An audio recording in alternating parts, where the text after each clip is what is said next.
With all the news that happened this past weekend, we had a lot of questions coming from Twitter and our YouTube community page, and we're going to answer them here next on the Squared Circle Psychobabble. My name is Michael Valenti. Joining me is Ralph Valenti. Ralph, let's get down to it. A lot of questions revolving around one, Cody Rhodes, and we'll start with Murray Lindsay's question on the YouTube community page.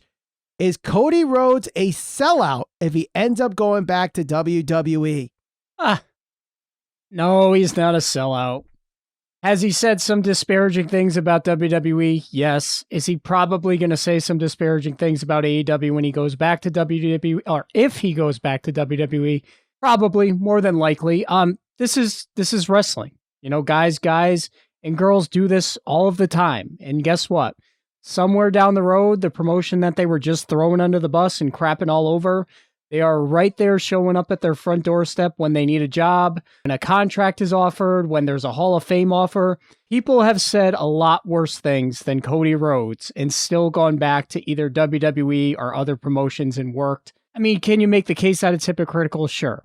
But at the same time, it's the nature of the business. You're trying to put yourself over. You're trying to put over the company you work for. And that's all Cody was doing here. I get what you're saying, but it is a little hypocritical what he's saying. This is a guy that at Double or Nothing slammed the throne as if it was like him taking a shot at Triple H. Then at Fight for the Fallen, he has that big promo about how WWE did the counter programming. And now he's possibly going back to WWE after all this and all the shots that he's taken at WWE. Yes, I agree to some point. He's not the first and he won't be the last to take shots at WWE and end up at WWE if it ends up that he goes there. But this is the guy who was like the flag bearer of AEW and now is going to go to WWE. What did Eric Bischoff say about controversy? It creates cash. Are we talking about Cody Rhodes right now? If Cody didn't do any of those things right now, would that person have asked that question and would we even be discussing? Would anybody give a shit that Cody's going back to WWE? No, probably not. Again, can you make the case? Yeah, you can make the case, but you can also make a case for Hogan, Ric Flair, rest in peace, the Ultimate Warrior, all of those guys, all the list of every legend. They've all said terrible, horrible things about their promotion that they previously worked for. And whenever Vince McMahon came back or whenever Eric Bischoff needed a job, they're right there to welcome him back. The only one that I haven't really seen go back anywhere, well, Vince Russo had a couple of stints in TNA, I believe. So yeah, I think you can make a case for it. Am I going to hold it against him? No, I'm not. And if Cody went back to AEW 5 years from now after going to WWE, I wouldn't hold that against him either. All right. Well, let's go to the next question here from Young Breezy on our YouTube community page. Latest reports state that Tony Khan took creative control from Cody Rhodes. Did Tony Khan do the right thing? Yes, he did. Do I believe in total creative control? I don't. Do I think that there should be a certain limitation on it? Yes. That's his baby. That's his business. He's the one that really should be drawing the line. Somebody has to tell these guys what's a good idea. Sometimes you got to be the guy to tell the talent that you don't like their idea or their idea doesn't necessarily match up with the direction of the company.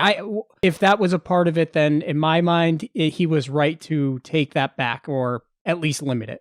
Right. I think I'm going to agree with you. If it is true that Tony Khan had them have creative control and then he removed it to be the guy that controlled everything, I think it really showed around like December 2019, where it was like, the Dark Order did that ambush and the fake punches. Yeah. And I think when those reports first started coming out, that's when AEW really took a turn to be like almost weekly, good show after good show after good show. And at least you knew storyline wise where things were going instead of things going in like 8,000 different directions.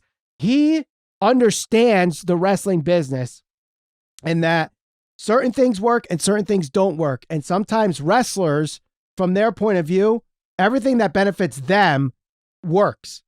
And you need someone on the other side that tells you, this is not going to work. Let's try this instead. And Tony Khan does a really good job at that, I think. Yeah, it has to make business sense. You know, anybody that's on the talent side of things, of course, they're going to want to do something that's going to in their mind, put them over or put them on a pedestal, whatever you want to call it. Right. But you need somebody there to say, okay, I understand, but at the same time, we got this guy doing this guy doing this. It's not the right time, or let's do it this, whatever the case may be. So we got a bunch of questions from our next questionnaire, OG 1988, but I took one out of I think he listed like 10, but the question that I took out is, would Cody regret leaving AEW?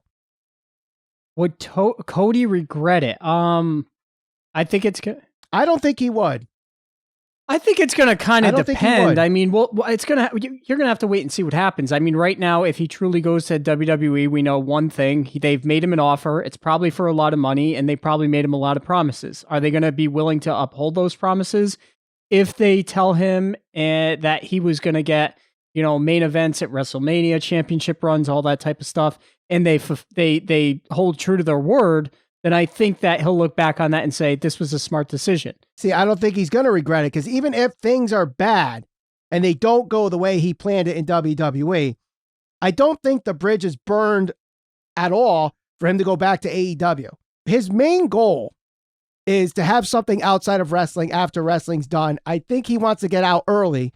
Being in WWE, even as a mid-carder or upper mid-carder, will help him more in WWE than a main eventer in AEW at this time, because of the brand recognition WWE has. So if he's there for 3 years, it builds some superstar power that he's able to double down on from what he's already built in AEW, and then just catapult that with WWE.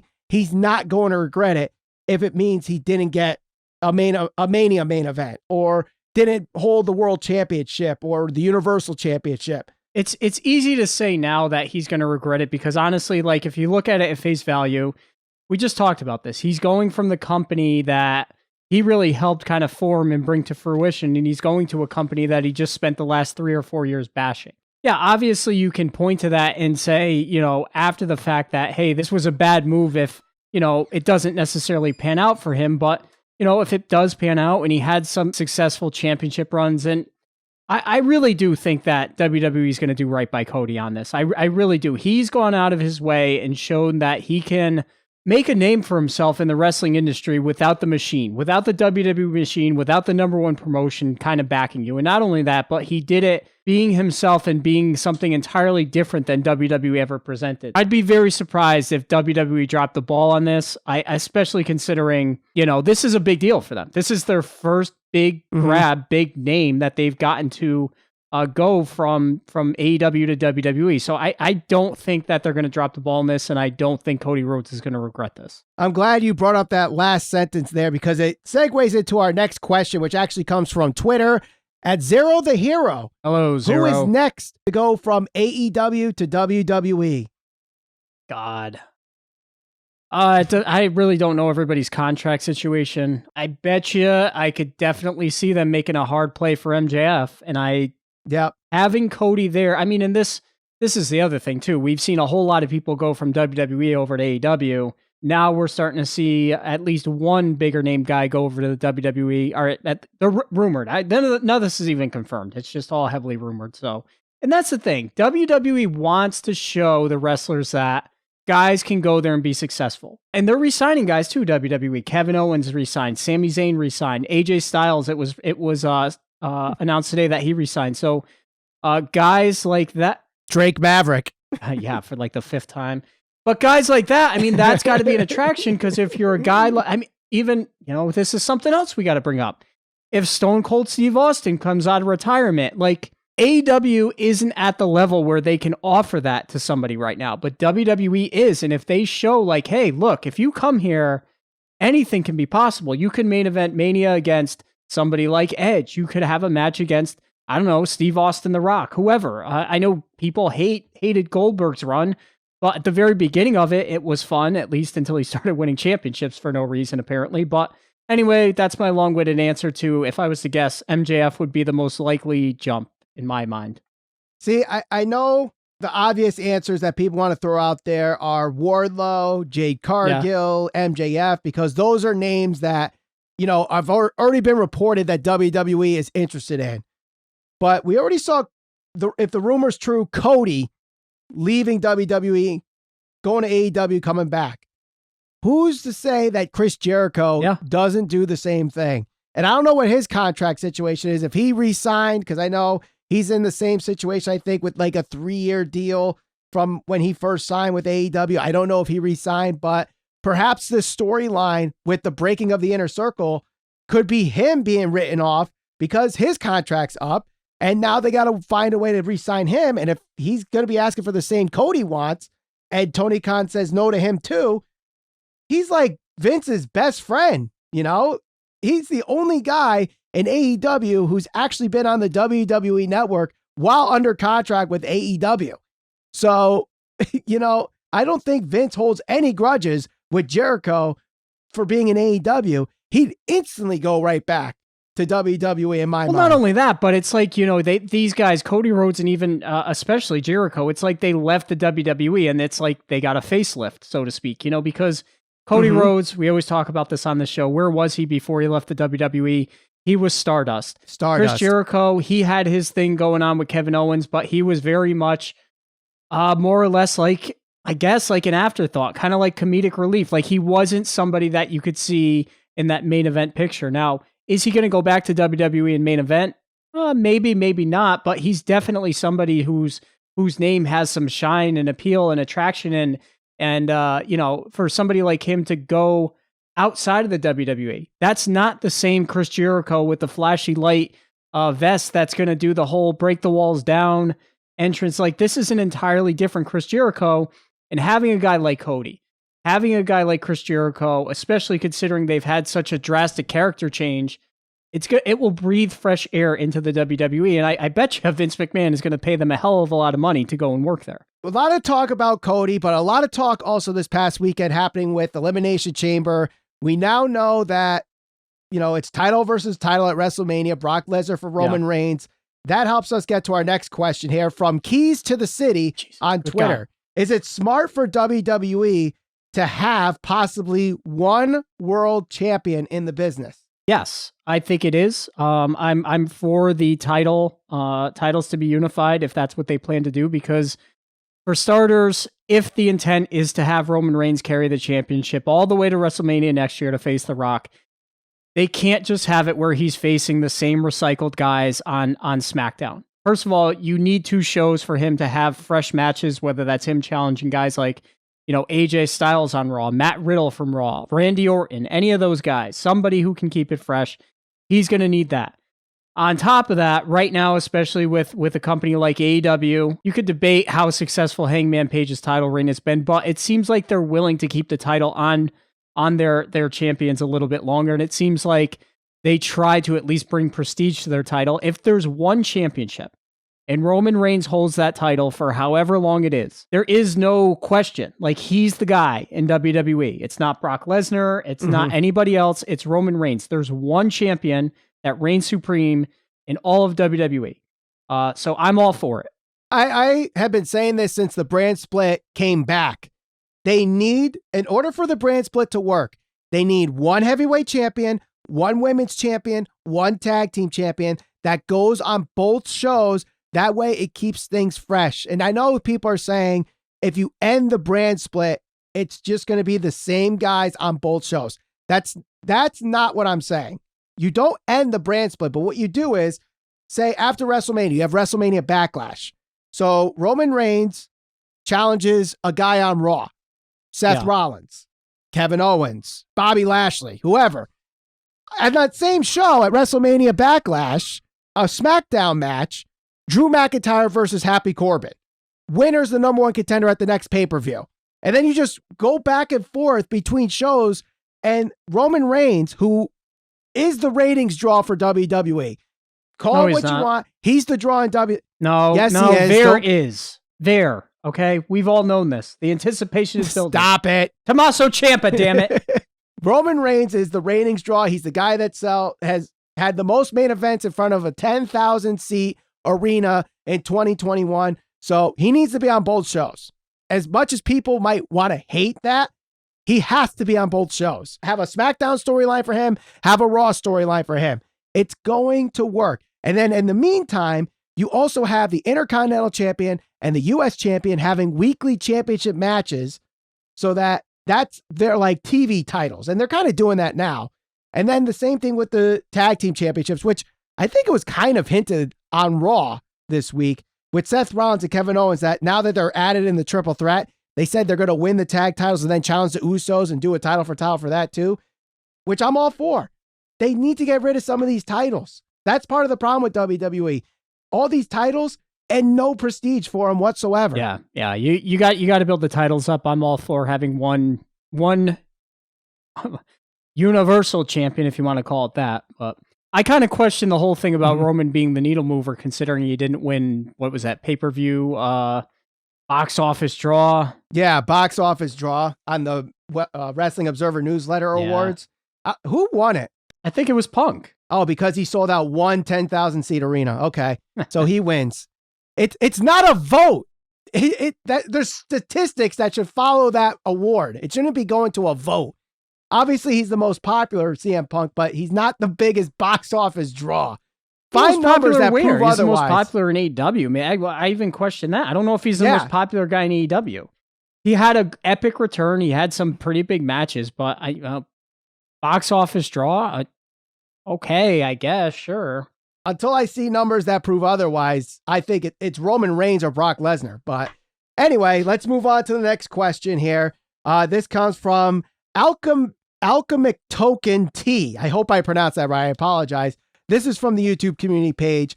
Should WWE put on special episodes on their main brands, just like how NXT and AEW do every couple of months? Yes. In fact, it's an easy way to fix some of these disputes that we've heard rumors about with Fox and NBC, because obviously every month the pay-per-views are on Peacock, which is owned by NBC, who owns the USA Network. WWE promotes those shows on Fox, and Fox gets upset that they're promoting a NBC-owned product in Peacock on a Fox network. So how do you fix this? Saturday night main event on Fox. Instead of having the B shows, make quarterly Saturday night main events in between the big four, now big five, if you want to count Money in the Bank, pay-per-views. It's that easy. How much money are they really going to be losing getting rid of the B pay-per-views when they're going to be ending up on Peacock anyway? I agree. I mean, the B pay-per-views, what's the point? What's the point? And this is one of the things I hate. All the main matches, or most of the big matches, end in some type of weird, a rope's broken, there's interference, the ref is knocked out. It's effective when you do it once every 6 pay-per-views, but it happens every pay-per-view because they don't want to commit to somebody losing. I'd be for the less pay-per-views and promoting those types of matches. So WrestleMania season's here, Ralph. So we have a question here on Twitter from ScottyMan96. And with the news of The Undertaker going to the WWE Hall of Fame, he asked, what is your all-time favorite WrestleMania and your favorite Undertaker match during his streak? First, I'll go with the match because I think it's easy. It's Shawn Michaels at WrestleMania 25. It has to be. I mean, if you say something outside of that match, then it's the one at 26. And if you have to pick something outside of that, it's the 2 that followed with Triple H after that. That 4-year block of those were Undertaker's best matches in those 4 blocks right there, regardless if it was WrestleMania or not. I don't know which WrestleMania I like the best. It was probably... trying to think of some of the better ones. 17, 19, yeah, those 20. are the obvious ones. I mean, okay, I'll just riddle off some of the matches that I love. I'm right there with you. WrestleMania 2. I just watched this match the other night. Bret Hart and Stone Cold Steve Austin, one of my favorite matches. Shawn Michaels and Undertaker, to this day. I watched it last night or 2 nights ago. Stands the test of time. Like, that's one of those matches where no crazy flips. There was one crazy dive spot, but it's just great ring psychology, and the fans were crazy into that. And Jim Ross's commentary was probably that's a the best. masterclass in commentary. Just the things he was saying and everything. Just nobody ever did it better. Obviously, I was a huge Daniel Bryan fan. His match against Triple H, probably one of the best opening WrestleMania matches. Some of the lesser matches I'm really a big fan of. Bret Hart and Roddy Piper. You know, That one gets so overlooked for whatever reason. I'm going to give you a match. That one is such a good match. I'm going to give you a match that I always loved. And this is one that I never hear people talk about. Tito Santana and Shawn Michaels. At WrestleMania 8? Yes. Do you remember the that opening match? Yes. Yeah. Not the best match, but a match that doesn't get nearly enough recognition, in my opinion. Well, I mean, I don't think there was much of a story heading into that match to begin with. I think it was literally a match they put together, but it is a good match. But when you talk about Shawn Michaels, I mean, there's so many other better matches that there's a reason why that one gets Shawn Michaels, overlooked. Kurt Angle. I mean, Shawn Michaels is in almost all these. Yep. And then I was going to say, obviously, and to me, this is like, we talked about a masterclass in commentary, a masterclass in ring psychology, and doing the minimal amount and just having the people in the palm of your hand.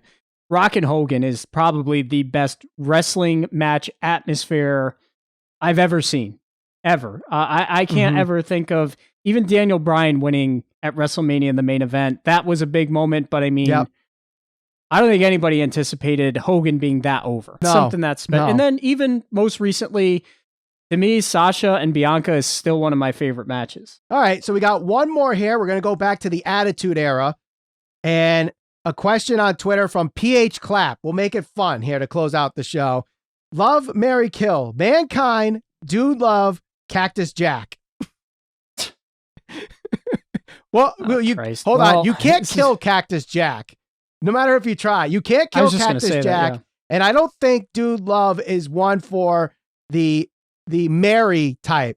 So I think it's pretty easy here. You marry Cactus Jack. You love Dude Love, and you kill Mankind. Didn't Cactus Jack once refer to ECW as a twisted whore in a promo? Something like that, yeah. Something like that. I don't know. The many faces of Foley. I don't know. I could do without Dude Love. Probably my least favorite of the three characters. So I would I guess I would kill Dude Love. I don't know. Marry. See, these are the type of questions that get you canceled on these shows. So. No, you don't. How can you get canceled for something like this? No, somebody always gets offended or spins it a certain way. Marry Cactus Jack because we're a little toxic, and then whatever the other one, Mankind, I guess. That would be a fun one to see if people respond in the comments below. Don't forget to share us all over social media. We're on Facebook, Instagram, and Twitter at SCPB Podcast. And if you missed our Elimination Chamber review, click the thumbnail on the screen right now. We'll see you on the next episode of the Squared Circle Psychobabble.